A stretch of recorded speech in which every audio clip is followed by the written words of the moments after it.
हम यहाँ विश्वकर्मा समाज के लोग सब बैठे लोग हैं।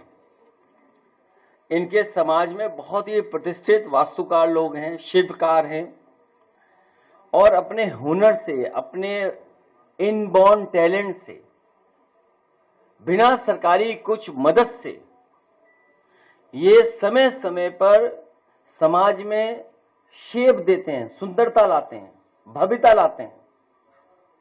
हम इनके समाज के तरक्की और खुशहाली के लिए अगर हमें विशेष योजना भी बनानी पड़ेगी, और उस समय जब एआई, इंटरनेट और सोशल मीडिया और नए तरह का जो परिवर्तन हो रहा है समाज में और बाजार में, उस दिशा में इन लोगों को कैसे मुख्य धारा से जोड़ें, उसमें हम लोग पूरे समाज का सहयोग और मदद करेंगे।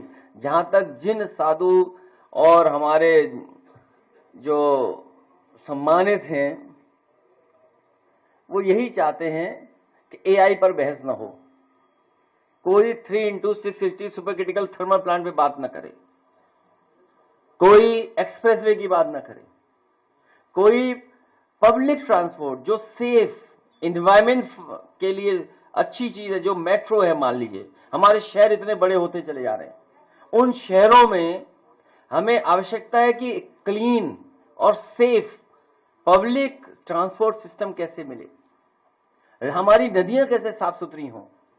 थोड़ा सा पानी बरस जाए तो उससे पूरा का पूरा शहर हमारा जाम में फंस जाता है। 1 घंटे की बारिश में पता लगता है बाढ़ आ गई हमारे शहरों में।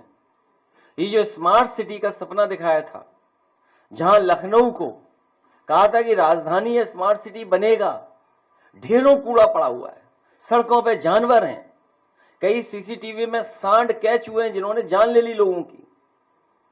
कई शहरों में अभी भी सांड सड़कों पे घूम रहे हैं। भेड़िए जो भाग गए थे वो अब फिर आ गए हैं, गोदी से बच्चों को छीने ले जा रहे हैं, बच्चों की जान जा रही है, किसान की जान जा रही है। ये हालात हैं, सोचो हमारे।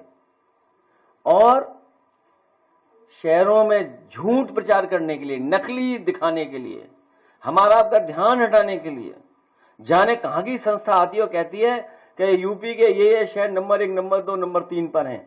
मैं तो कहूंगा ऐसी संस्थाएं ब्लैक लिस्टेड हों, जो लोगों को बताने, गुमराह करने का काम कर रहे हैं। सॉलिड वेस्ट मैनेजमेंट क्या है, सीवरेज सिस्टम में क्या किया आपने, नदियों के लिए क्या किया आपने, तो इनसे ध्यान हटाने के लिए हो रहा है। हम तो ताज्जुब कर रहे हैं इस बार, जाने क्या प्रकृति का क्या हो रहा है। मैं जब सैटेलाइट पे क्लाउड्स देखता हूं, कई बार जो एप्स हैं उसमें पता नहीं क्या बात है कि गोरखपुर छोड़ के बादल बरस रहे हैं हर जगह। बादल यूं आ रहे हैं फिर यूं चले जा रहे हैं। हम तो इंतजार कर रहे हैं, मेट्रो तो चल ही नहीं गोरखपुर में, नाव कब चलेगी उसका इंतजार कर रहे हैं। सोचो, मेट्रो चलाने की सरकार ने, मुखर्जी ने क्या कहा था, झांसी में मेट्रो बनाएंगे, कि झांसी मेट्रो बन गई। हालांकि उन्हें दिखाई कम देता है, मैं उनकी शिकायत नहीं करना, ये तो अगर कुछ कह दूंगा तो कंट्रोवर्सी हो जाएगी, कोई कंट्रोवर्सी हो जाएगी। लेकिन दिव्यांग लोग हैं और इतने सम्मानित हैं वो, उनका केस भी मैंने वापस लिया है, मैंने केस वापस लिया। उसमें उन्होंने हमें डिग्री डॉक्टरेट की दी है, इसलिए उनके बारे में कुछ नहीं बोल सकता हूं। हालांकि डॉक्टरेट में लगाता नहीं हूं।